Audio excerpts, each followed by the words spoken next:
And we are live. And there's no one watching.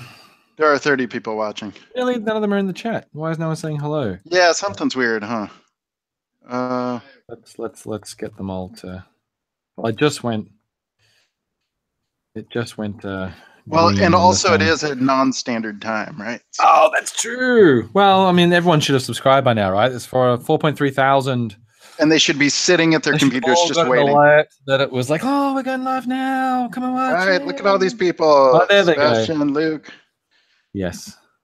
So we've added 10 in the last few seconds. So 45 now. Yeah. 20. We keep this up. We will be at hundreds of thousands in the next couple of days. Like that's math right there. We hit 50. That's quorum in my mind. 50 is quorum.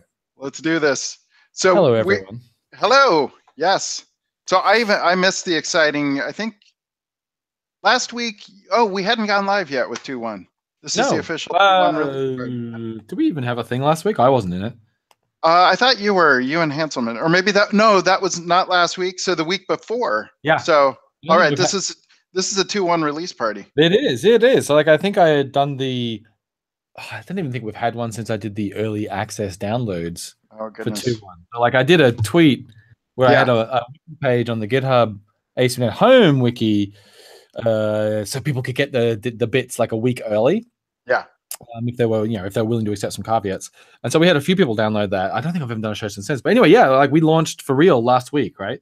I not wisely at all. I had unluckily set myself up with a what's new in ASP.NET or in .NET Core like talk, and it was for June 1st at DevSum in Sweden. And so all of a sudden I was like waiting for the, official live thing and whatever. Yeah. Good fun. So. Oh, well, good. Well, no, it is live now. We had some really good, like really solid sort of feedback in terms of positive feedback. Like we were very happy that for a minor release, you don't want things to break and stuff. So that was good. A lot of people being up to update successfully with very little problem. We had some good feedback around continued confusion around some of our versions of stuff. So some folks hadn't seen our versioning doc update around how we were going to be doing versioning of the SDK in the runtime moving forward. So if people recall, we had a 2.1 SDK like last year, which threw everyone off, obviously, because that was a terrible idea in retrospect. And so we have a new versioning scheme where the major and the minor will always align from now on. So the version of the SDK that matches the 2.1 runtime is 2.1.300. And oh, my camera is moving. Come back, camera. Oh! It's because I'm like fiddling with something here at the same time. And so we from now on, like when 2.2 comes out, the SDK version will be 2.2.100. There's a new scheme for doing SDK versioning, where the third number will always represent new stuff in the SDK, whether it's like a patch. So the first patch release for the SDK will be 0.301. Because it'll be 2.1.301. And if we added a feature to the SDK, like a new version of C#, like 7.3 or whatever the next one is, or a new version of NuGet, which is an individual component but is pulled in by the SDK, then it would go to 2.1.400, if that makes sense. So we can't use Semver for the SDK because it represents a group of products that version independently. And so we've come up with the scheme that we think is the most confusing of all the options, which is the major and the minor. Always match the branded version for .NET, which the branded version for .NET Core is aligned to the runtime version, which is why it's .NET Core 2.1. So now the SDK is also 2.1, but then there's this third number that tells you more detail about the SDK. It's like, oh, well, this was a feature release for the SDK, or this had a patch in it, or this is a new version of the SDK that aligns to a new version of the runtime, et cetera, et cetera. So for folks who hadn't seen that. So there is a lively discussion now on .NET Standard and whether there should be a .NET Standard 2.1. Do we want to get into that, or no? We don't want to get into that right now. Okay. Yeah. So I mean, I need to say that I think, as always, when we attempted to do some what we thought was very clear messaging about what .NET Standard was intended to solve, specifically around replacing PCLs and having a sort of monotonically ever-growing standard that would only get core APIs added over time. In fact, if you go to like the .NET Standard docs, the very first sentence talks about, like, it tries to codify in one sentence what .NET Standard is, and the second half of that sentence literally says the APIs that should be everywhere. And yet it seems that quite a few people got the impression that whenever there would be a new version of .NET Core, there would instantly be a new version of .NET Standard, and then we would just like let everything else catch up.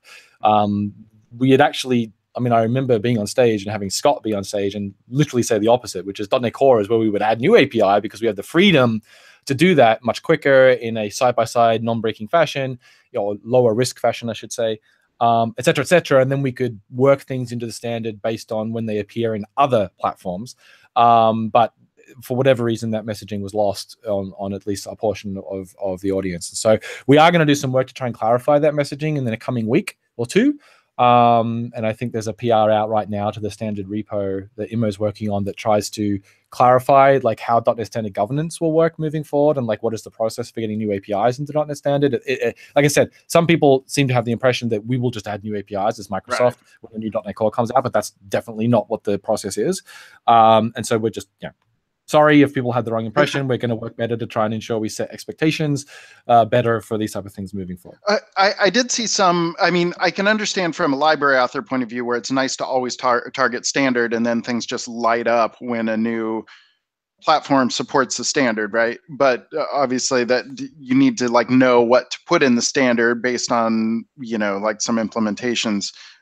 Do we have guidance, or like, let's say I do want to use new stuff that's in .NET Core.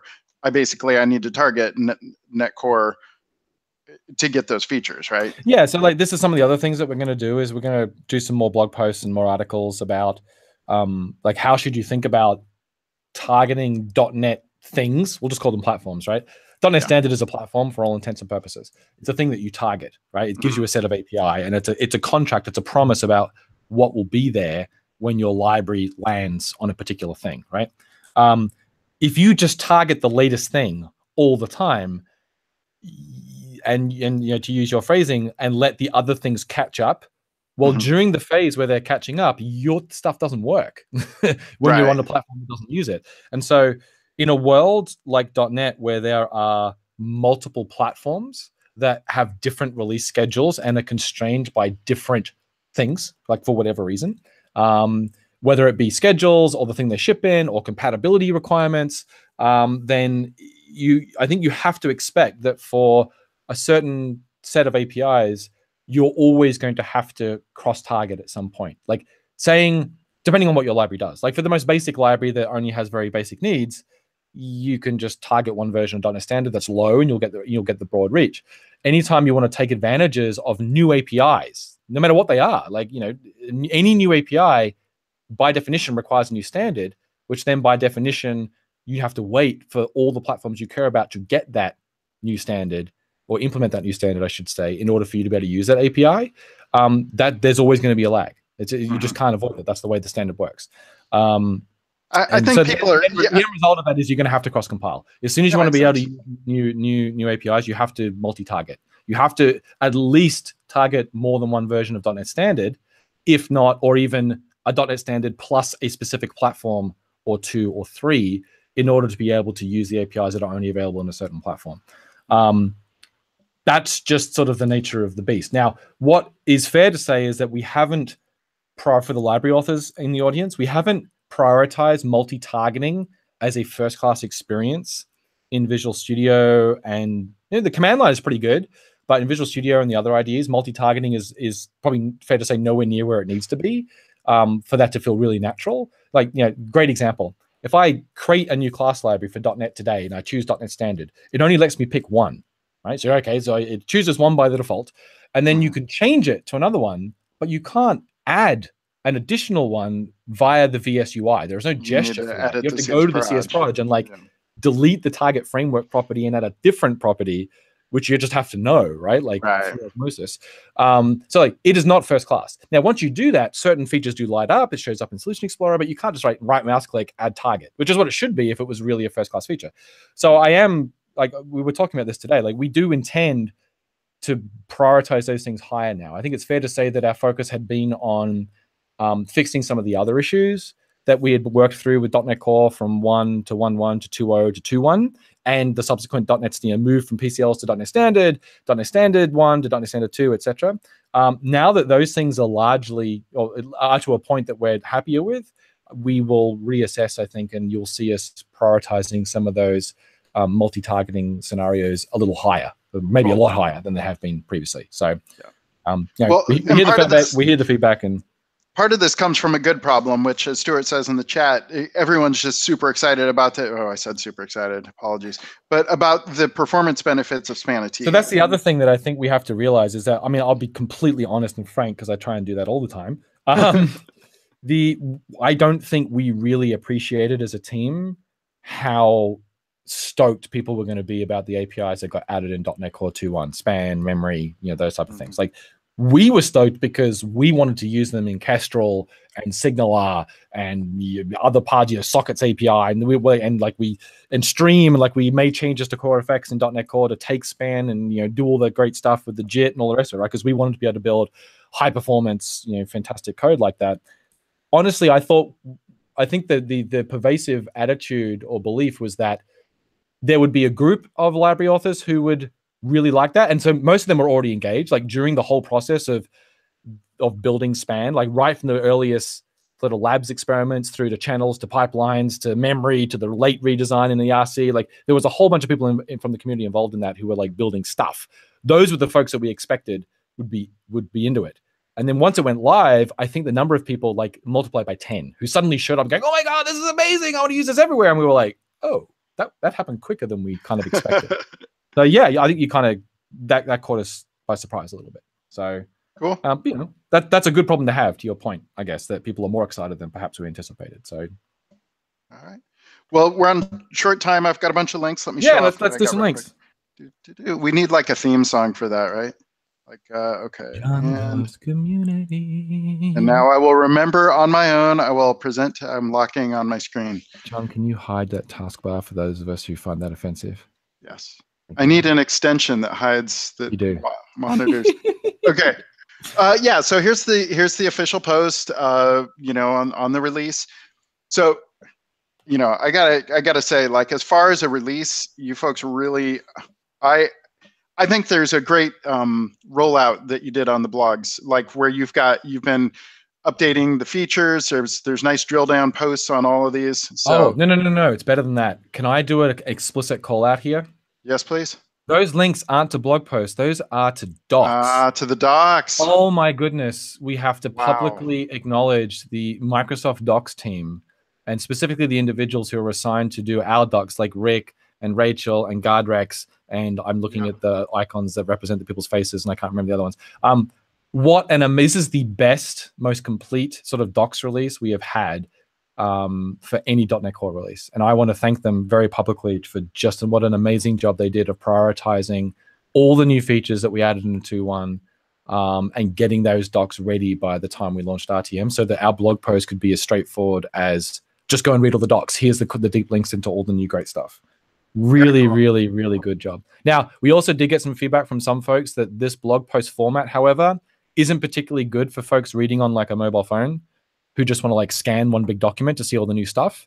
And so we're thinking about what we can do in the future, say in a 2.2, could we still have the same basic infrastructure where we have a whole bunch of docs that were added, but somehow we could snapshot or roll up the salient content into one post that people could just scroll through. Right. We got that feedback quite quickly, and that's fair. So we'll keep working on it. As a consumer, which, a lot of the time I am one of your early adopters in terms of I'm doing presentations based on the blog posts and the docs and stuff as they roll out. And I did feel this format in general kind of worked for me, that you had these as blog posts and then that have been turned into docs. So that's cool. Yeah. So cool. Features there, the getting started. So kind of lightweight, what to do to migrate and all that. So that's cool. And then this was really cool too. I thought that very soon after, it's already up on App Service. Yeah, so we worked with App Service team closely to try and minimize that lag between when the bits were available and when they were available on Azure. Now, there's obviously other places where people want them. VSTS, I think it was today even. I think it's today the 5th, right? I think today was the target for when the VSTS build agents would get 2.1. And obviously it's not in Visual Studio yet. You have to install 2.1. It doesn't come in a VS update. That will happen hopefully in the next VS update. So there are lots of ways you can consume .NET Core. Some people, and in different environments. And so, yeah, we worked hard to get it on Azure on day one. It wasn't everywhere in Azure on day one. It was in one region, and then the rollout takes Right. Up to 5 days. And so for a couple of days, we did have a few folks saying, I'm trying to use it and I'm getting an error. And then we were like, just try again. It just went live. And that's just a difficult problem because there's just like physics. It takes time for things to roll out. Global deployment to like hundreds of thousands of machines is like, like we can't just flip a bit for that. And the bits have to be finished first and all that type of stuff. So yeah. Cool. I've been watching just tons of tweets come in, people talking about stuff. This is just an example one. Yeah, I love that one. This is cool, and a lot of people talking also about their build time. So of course, there's both the runtime and the build and the dev and build time. Yeah. The inner loop cycle stuff. So that build times too. I saw people tweeting about like, oh my gosh, my build, is down. Used to take a minute, now it's 20 seconds or whatever it is. So which is great because like both of those things, as always, both of those things were concrete. They were goals, right? They were the actual goals for this release. Yes, thank you. And so it's great to see people seeing the benefit of that immediately. And so I will ask you to send all those tweets to me so that I can put them into our roll-up doc for our vice president. Awesome. and I'm not kidding. So this one is this is actually jumping the gun slightly. This is the benchmarks here, right? They are so close to being live. We think this is actually the round, right? This is the last completed citrine round, or I think there's one running right now. So there's one running now, and it says 9 hours left. Yeah. So like I think the last Azure run is probably going to be the one that makes round 16. And then this run that's running right now, if it isn't the one that's already finished, they will both make up the round 16. So these numbers are pretty much what round 16 will be for physical. Cool. Yeah. This was so fun to show on my my talks I was doing the past few weeks, and I would say like, here's our slides on the last official release, but let's take a look at the upcoming, and it's like going from like 2 million to 7 million, and like crazy performance improvements. What are you looking at here? This is weird. So I don't know. I did back and forward, so who knows what's happening. Oh yeah, no, this is not the right one because like whatever you're looking at. Oh, this is the Azure run. Oh right. This is not physical. That's why the numbers are lower. Yeah. So yeah, that was the cloud-based run. If you look at the last citrine run, no, that was the Azure one again. Yeah. Let's see if I do it right. Yeah. Okay. And the third one, citrine. Citrine is the physical environment. Yep. Why do they call it citrine? What you'll see is clustering at the top for like so. Fortunes we're in top 10. Yeah. So you can see number 7 there, and then we're again at number 11, and that's and again at number 17, depending on what framework you're using and what data access technology you're using. And then this is plain text, and we're at number 11. For whatever reason, I think there's so for whatever reason in this round, because basically everything in the top 11 here is network bound. From run to run, like it can just like you're getting interrupted by interference in like just noise in the run. Right. The point is the top 11 are basically all the same. They're all maxing out the 10 gigabit network. They're all tied for first. They're maxing out the 10 gig network for round 16. And then for the cloud run actually shows you probably the reality. Well, that doesn't work. Then I would have to go back to the one I kept clicking. So like the cloud one probably shows the more because there's less things hitting the bottleneck in the cloud because it's CPU bound for a lot more things. So if you go to plain text, you'll see the brush a little bit lower because things start to spread out. I don't know what happened there. Let me go back again. It's coming. No. You know what? I'm getting the lag because I'm running the meeting. Okay, so here. Right, so just All right, I'm about to click on plain text, but I don't have the little hand, so who knows what it's. There it is. There we go. Oh wow, that is laggy. Yeah. All right, so you can see like it's starting to spread out already, and so like number 7. Yeah, so like we're now to number 12 now, and that's most likely because we're CPU bound in that environment. Whereas the super fast, you can see the top are all native languages. Yeah. It's C++, C, Rust, and then there is a Java one that's sneaking in there. Which we know we still have a ways to go to beat some of the raw performance of the Java networking stack. So yeah, that's what we expect to see when they have the next round where we intend to up the network bandwidth by a factor of 10. We're going to move to a 100 gigabit network instead of 10 gigabit network. So we're going fiber.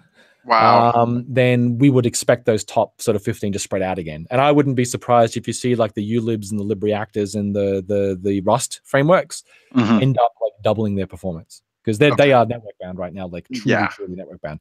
We will go faster than 7 million, obviously, because we'll get more network, but we're not going to go to 14. Like we're not going to double. This is my guess. So yeah, we'll find out. The one that usually we are like lower on is JSON serialization, and I think you said that's not actually the serialization Yeah, issue, so that's right? nothing to do with the JSON part. The JSON serializer is actually just fine. This is to do with a non-pipelined HTTP performance. So this is when the framework can't optimize for reading 16 requests off the pipeline, off the buffer at a time. So any latency in how you schedule reading off the socket, and then like in your thread pool and memory pools and all type of stuff, and then process a request and then send that back, any latency in there will show up as a drop in RPS. So we have some work to do in .NET land to work on that, and we're still working on it. Like it's in Java is particularly good here. You can see like Act, and this is again the cloud one, so the number's a lot lower. If you go look at the physical one where it's a lot less bounded, you can see them really stretch their legs. Right. But for cloud workloads, which a lot of people are using, and they're using like an extra large VM, which is what this is. I think this is a 4-core VM, or maybe it's an 8-core VM. I can't remember. This is pretty typical of the type of hardware that a lot of people are running on. So cool. All right, one last performance-related one, and this is for Peach Pie. What's cool with this is it's been pretty fast for a while. However, Ben started just looking at the benchmarks and noticed some things to do as far as configuration. So one thing was like making sure that the target was set correctly so that server GC was turned on. So some things like that. So in doing that, the performance went up significantly. So you're seeing Peach Pie is the top result now for PHP, which is pretty cool. Which is pretty cool. When you when you run PHP on .NET, it's the fastest. Faster including, and they call this out in here, but it's faster including, or much faster than the one Facebook runs, HHVM, which was their kind of crazy, optimized just for Facebook PHP thing. Right. So the other thing we didn't call out explicitly, which we should, is that one of the biggest performance improvements in this round that we're proud of for 2.1 is actually the database performance improvements, which is like the fortunes test and the single query, multi-query, and update. We worked with the community to improve the Postgres driver and the MySQL driver for ADO.NET, and you can see there like we're number 11 in the cloud one, and if you were to go back to the physical one, I think we're actually in the top 10. And most of that is two-factor. One, we submitted a platform level test, but most of it actually came from the it was Shay or Shay, and I can't remember the guy's name, but the guy who works on the MySQL stuff.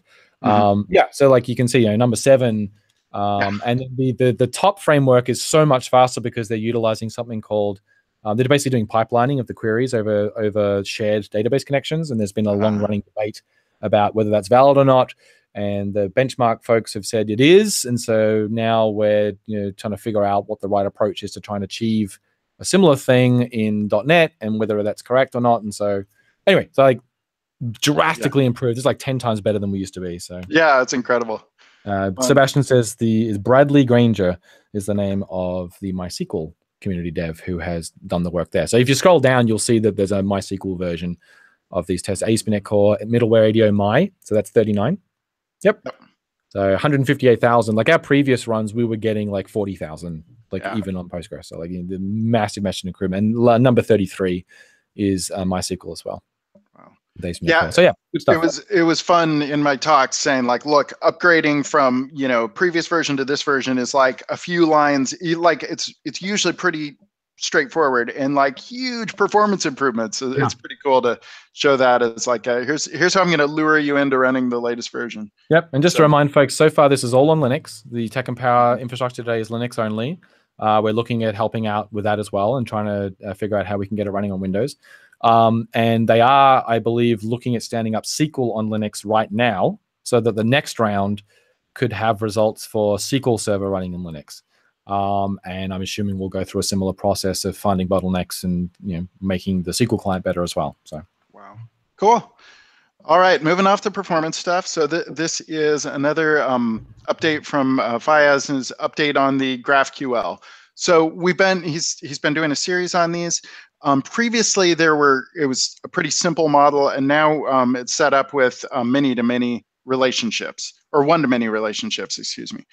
So it's, some of this is kind of standard, although it's good to kind of review the one-to-many relationships and how those are set up with EF. So he shows the EF kind of migrations and setup. And the main kind of configuration stuff is in the kind of the graph type configuration here. So there's kind of the configuration of one-to-many graph configuration, and then the kind of payoff towards the end here is being able to, to query and get a like a one-to-many result. So that's sort of the general idea there. And again, the repository is out here, so you can follow along that. So, pretty cool. Cool. Amy and Bowden. So this is an interesting idea. The idea, I'll scroll to the end and then we'll come back up and look at implementation. But the idea here is changing CSS, kind of wrapping up and packaging CSS display. And he did this using a view component. So it's a view component and then adding in some tag helper to simplify implementation. So there's this dynamic display model. And this has, some CSS properties here. So like, pixel and other things like that. Mm-hmm. And then this is packaged up in a view component.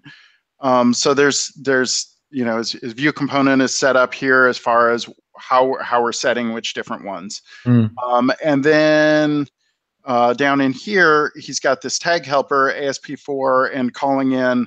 And then that dynamic display is saying, based on what's passed into it, what the user selected, changing the CSS properties.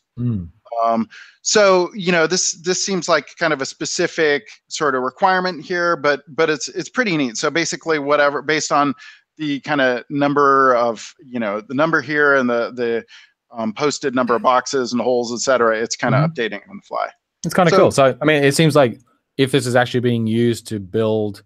Is it actually building UI where they need to be able to allow the customers to change these type of things, like a CMS or like some visualizer where you need to say, I want something that's 3 columns wide and 2 rows, and so they've come up with a way of supporting flowing user input into layout effectively. Exactly. Yep.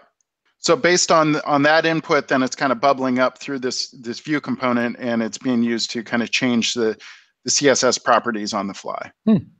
Yeah, it's kind of an interesting, putting parts together to solve a front end problem. Cool. All right. So this, oh gosh, I forget his name again. I did that last time too. I forget. Aliostad is his username, and that's what I remember him as. Gosh, apologies. But so this is CashCow, and this is an update on the series, and he's talking about. So he had previously CashCow. There was a 1.0 version for previous version of for previous MVC 5. This is an update, and what he had found is kind of updating this. Previously, his caching implementation, you did everything through the API. You added and invalidated things through the API, and now he's actually he's got this set up so that it uses kind of a provider system and can work with e-tag based invalidation. So it's kind of a an in-depth thing. This is if you really want to kind of control things. He does talk about comparing with ASP.NET Core's built-in HTTP caching and stuff. So yeah, so interesting. He shows here he's got this timed e-tag extractor and talks about different ways of doing it, and then kind of the implementation is actually pretty simple here. It's just setting cache factory and giving a timeout. Cool. So, yeah, pretty cool. All right, this is neat. This is from Dicky showing .netify React. So the idea here is this is a MVVM and reactive based kind of backend, and it's communicating to the front end using SignalR. So kind of putting those parts together, the backend using RxLink, SignalR to the front end. And so then was previously built using Knockout, yep, you're right. Yep, now they've replumbed it for React. Is that right? Yep, React and React Native. Cool. So yeah, that's a cool update to see. Very cool. Yeah. Okay. I've been pointing out useful kind of global tools, and this is our global tool of the week here. So Jerry Pelser has this .NET outdated. And the idea here, this is kind of a useful thing where you can look for outdated packages. So you can say, kind of scan through my project and find outdated packages from the command line. That's very cool. So. In fact, I used it when I saw it, and then I logged an issue on suggesting that it supports some more things. So, oh, cool. That's a great idea. And for those who have been living under a rock, global tools are a new feature of 2.1. Go and read about them. They're awesome. They really are. They're incredible. I'm looking forward to seeing more people. Yeah. Did we talk about discoverability on them? Because that's one thing as far, like, I know Nate McMaster has that kind of. Yeah, there isn't anything concrete today to help with that. Okay. There's been some ideas, but there's nothing that I'm aware of. Kathleen might have some more data on, some more idea if there's any concrete plans on to actually do something. There had been ideas, like being able to search for global tools in the command line, or being able to filter for them in NuGet.org or something like that. But yeah, really cool stuff. Okay, so here's Dave Glick's Discover.net. So this is a really cool thing he's put together that kind of pulls a lot of different things together all in one place. So this is, for the most part, I try and focus really just on ASP.NET Core stuff or ASP.NET stuff. But this one is kind of .NET all up, but you got to follow this. So this includes events, projects, help wanted, tasks for different projects. So this is really kind of a, recent discoveries. So there's just a ton of information here. What's also cool, and I kind of worked with him early on and made some feature requests as he was going, as far as things like feeds. So you can actually subscribe to specific feeds on here. You can say, I would like a feed of events, or I would like, projects or issues or stuff. But definitely, I think this is really cool, the help wanted as well, to kind of surface some of the help wanted issues. So, neat stuff.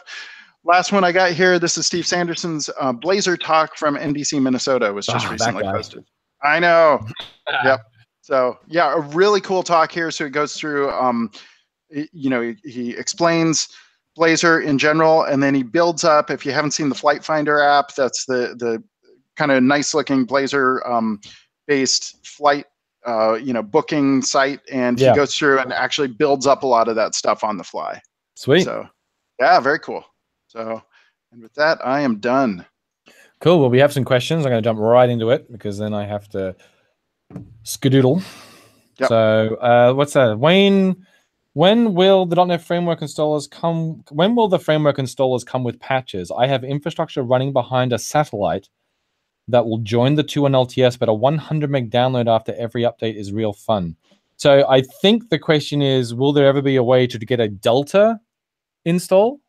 I think, and the answer is there won't be. .NET Core is side by side by nature. So every install, we don't do in-place patches. Like, that's it. That's the answer. There are no in-place patches in .NET Core.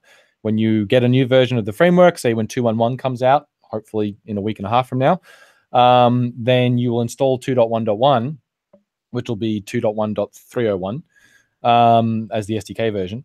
That will install side by side. Okay, and then your apps will roll forward onto that automatically because of our patch roll forward policy by default in the host. And in 2.1 and beyond, that also includes the ASP.NET Core stuff. As long, assuming you're running on .NET Core and using the .app or .all package. But yeah, there is no in-place patching for .NET Core. That's not a thing. Let's have a look. The next question was from Luke. Luke Latham, is the generic host due to replace web host for 2.2, or is it more of a 3.0 move? That's more of a 3.0 move. We can't replace web host without it breaking in 2.2. I mean, in theory, we could just change the templates. We could come up with a new composition model for running web apps on top of the general host. That is, how could I take the general host as a base and then extend it to support the web stuff? We could decide to change that in the template in 2.2 and build that, but we don't have any plans to do that. If we're going to unify those two things, we would do that in the 3.0 timeline. Question from Rafael. Are there some ideas on the roadmap for GitHub and NetCore/Net Standard, like make NuGet CVE detection happen on repositories as for JS?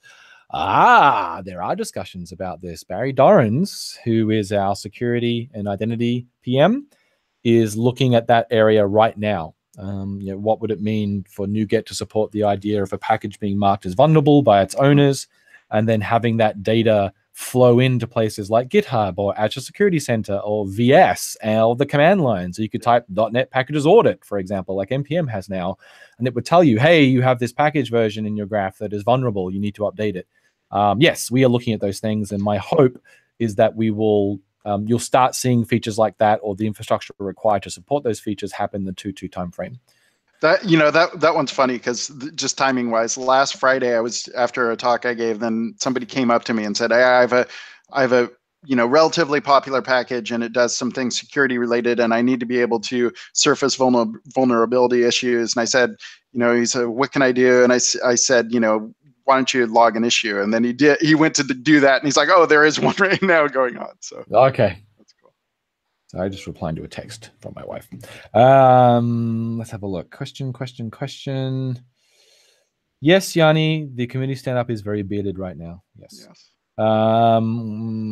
Okay, from Smabuk, SMABUK. What's the correct place to log bugs with the scaffolding of the identity UI? I think that's in the scaffolding repo. You could log them in either the scaffolding repo or the identity repo. They'll get moved to the right place. Don't worry about it. But yes, if you have bugs to do with the new scaffolders that let you scaffold out identity into an existing app, then you can do that there. It says it's overriding some local files. There's also some missing code in one of the controllers. Cool. I've been telling people to just log an issue in home if you're not sure, and it'll tell you in the template. It says where to go to. You know what I mean? The issue template. Yeah. So. Okay. Let's have a look. Wayne says, "G'day from Darwin." G'day, Wayne. AL3891 says, "Are non-global tools deprecated now? They're useful in some cases like CI, where some project uses a specific version of a tool." So, deprecated is a very strong word. I will say that the project tools, we call them project tools. The ones that we had shipped, we will not ship new versions of. So we have deprecated our project tools. So the .NET EF and .NET Watch, and they've all migrated to global tools. The project tool feature itself, it's still in .NET Core SDK, but I believe the recommendation is that folks look to global tools. I do believe they actually have plans to support global tools that are project specific, which sounds a little weird, but NPM has this support today. So you can basically, I think they call it local execution of global tools, so that you can sort of have a way of bringing a global tool down into a local context, or just a tool in that case. You'll note that the command line for installing a global tool isn't .NET tool install, it's .NET tool install -G, because they envisage that there will be a .NET tool install that isn't global in the future. So that's a long way of saying that, yeah, pretty much CLI tools are deprecated and that you should look to global tools, knowing that at the moment there's a gap there and they're looking to address that. I'm not sure if they're going to address that in 2.2 or not. I did see the plan, I can't remember. But they do want to address that scenario. I can't pronounce this name. Badreddine, thank you. Is there any way rapid web API generation over EFDB context like we used to with WCF RIA services? Any rapid web API? So generating a web API over a context. So, well, okay. I mean, so we can do that with scaffolding today, that you can create a DB context, use scaffolding in VS to say, scaffold out a CRUD web API and say, I have a context. It'll do that for you right now. It doesn't do the client side. So if you then want a client that calls into that, like a TypeScript kind of C# client, but that is an area that we are investigating for 2.2. As I've previously said on the show. That end-to-end is something that we are interested in. That's something that Hanselman demoed, I believe, at Build, was showing the kind of some of the experiments or whatever we're calling them at this point. Well, I think he showed the REPL stuff, which was different. Yeah, I guess that's right. No, I don't think we showed the anything around client generation because it doesn't exist yet. Okay. There are some community projects like NSwag is one that that's what I'm thinking of. That's it. Once you have Swagger, you can generate. Yeah. So NSwag is like a desktop tool that you can run, and it point at a dock or at an API endpoint. It'll generate you some C# code, for example. So yeah, with that scenario though of how do I have a descriptive endpoint or like a DB context and then generate everything down to the client that wants to call that, we are definitely interested in that. Question: will you be taking feature requests for GitHub? I think Nick Craver wants a wide view and dark view. Can you sort that out? No. So I use the Chrome extension to get a wide view of GitHub, which I know everyone else does. So we don't own GitHub yet. We just announced our intention to buy GitHub, and it'll run as a wholly owned subsidiary from the press release that I read. I know as much as everyone else does in the public, because I just read the same news that you did. But the deal doesn't close till the end of the year. It's, pending regulatory approval. So I have no authority to talk about anything. I even watched the analyst call, hoping I would get more information than the blog posts and stuff. And they just read the blog post to me. I was like, thanks. Like, sorry, people. Last one. Question: Microsoft's acquiring GitHub. How will this improve open source, especially for ASP.NET Core? As I said, I really have absolutely no comment to make on that, other than sounds great to me. Yeah. So that's cool. I don't see any other questions. All right. Someone said, "Why is this over?" Thought this was starting at 22:45 UTC. So we did update the time some days ago, I believe, on the website. So for people that don't know, if you look at live.asp.net, that's one place. And then I always make a point of tweeting from at ASP.net on Mondays or whatever, with what time and who the guest is or whatever. So. Right. One question. Jeremy just asked, is there a way to find the effective scheme used in authentication? So I think I guess they mean in the context of a request. So that if you're like in a piece of code that's in a request and you want to know what scheme was used to auth this code, this request, probably, I don't know what it is off the top of my head. Ask a question on the security repo, ASP.NET/security on GitHub. I'd be amazed if there wasn't. I'm pretty sure it's persisted somewhere during the life of the request. Geeky Sacramento asked me, did you buy your Glowforge yet? Glowforge is a laser cutter. It's an at-home laser cutter. I believe he owns one. No, I took the weak person's way out, and I simply just bought 2 racetrack cutouts from Amazon. So dude, Hanselman on the last show was 3D printing me like small Formula 1 racetracks. And then someone pointed out that's really the wrong technology to use for this. Like, you should be using a laser cutter. And then he laser cut one in 12 seconds to prove it. And then on Amazon, there you can just buy, like, you can buy ones that are like this big or this big. And they're like multi-layer birch and finished in vinyl on the top. They look beautiful.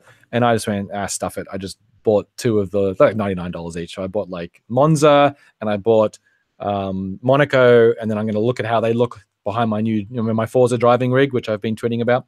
And then if they look really good, I'm going to try and I want to backlight them and make them look really nice. And if it works well, I'll get another 2. So I'll have a nice 4 on the wall behind it.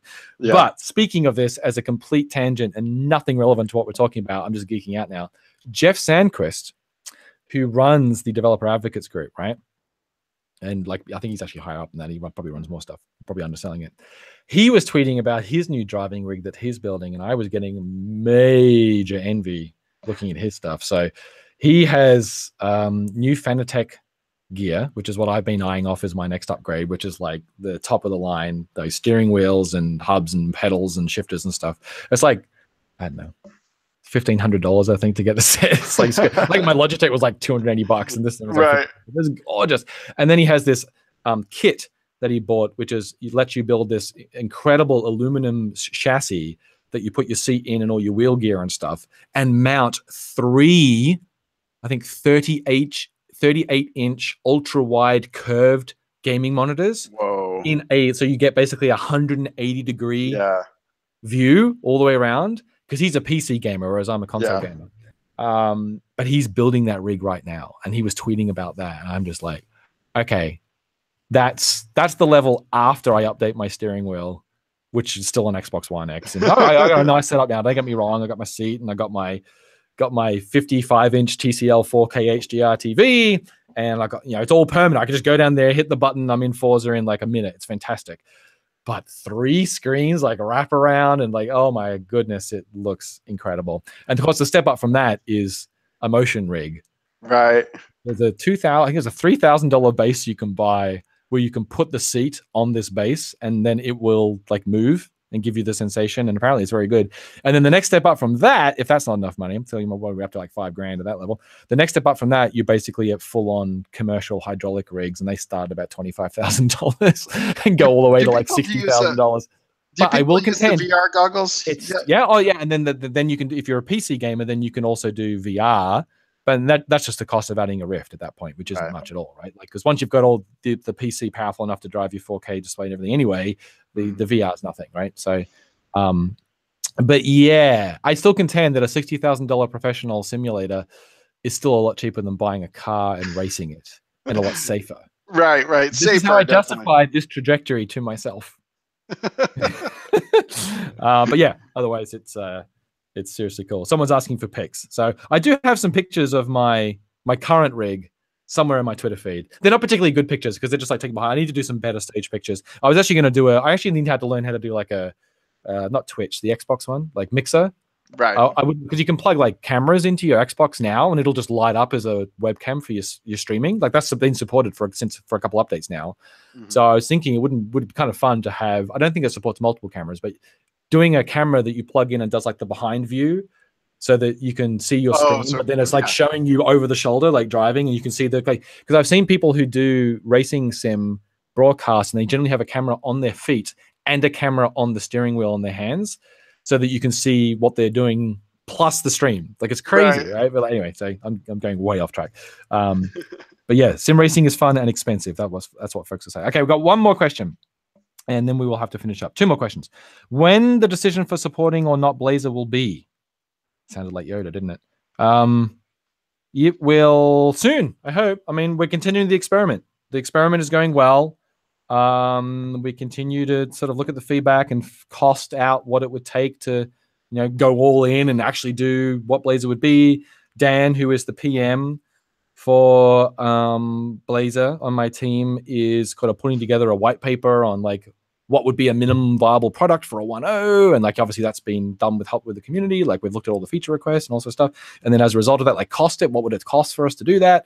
And yeah, so like I am confident that we will make that announcement at some point. I just don't know when. I have no idea. So I think it's compelling. I just can't commit to any timeline at all. Yeah. So no, don't make any bets. I've been telling people, and I don't know if it's still valuable for you, but I've been telling people install Blazor, run it, and there's the survey link. Fill out the survey and register your interest. Yeah. Still useful to have people keep doing that? Absolutely, yeah. And like someone made the comment here, it's way too slow for production.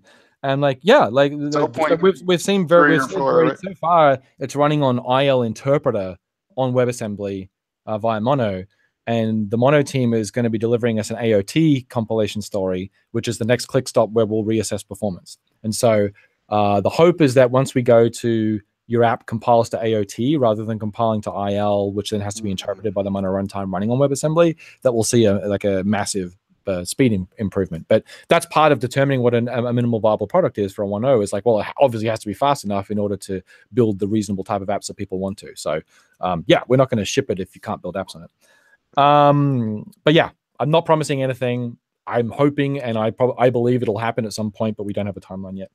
Brian asks, I updated a server with Netcore 2.1 on Ubuntu 14.4 and ran into 100% CPU utilization memory leak in the app after migration. Is there anything I should look for in 2.1 when debugging this? Not sure. I'd log a bug.